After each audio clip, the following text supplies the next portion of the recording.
लवकरच तिरुपती आणि अयोध्येसाठी विमानसेवा होईल सुरू।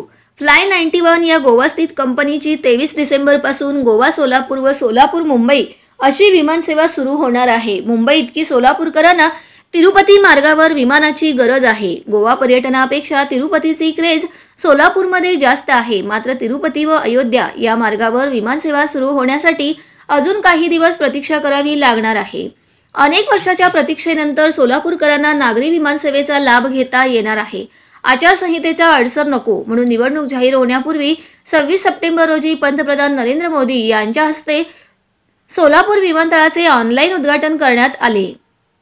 प्रत्यक्ष विमानसेवा मात्र 23 डिसेंबर रोजी सुरू होणार आहे। 23 डिसेंबर रोजी सकाळी 9:10 सोलापूरला पहिले नागरी सेवा देणारे विमान गोवा येथून येणार असून त्यानंतर ते सकाळी 11:55 मुंबईकडे उड्डाण करणार आहे। सोलापूरकरांमध्ये गोव्यापेक्षा मुंबई, तिरुपती व अयोध्या या मार्गावरील विमानसेवेची जास्त गरज व्यक्त केली जात आहे। सोलापूरहून गोव्याला जाणाऱ्यांची संख्या कमी असली तरी गोव्याहून सोलापूरला येणाऱ्यांची संख्या मोठी आहे।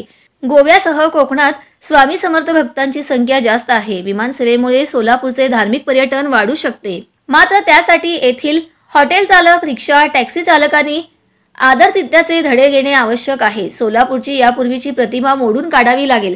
पर्यटकांना सुरक्षित व योग्य वागणूक दिल्यास धार्मिक पर्यटकांची संख्या नक्की वाढेल, असा आशावाद सोलापूर विकास मंच सदस्य विजय जाधव यांनी व्यक्त केला आहे।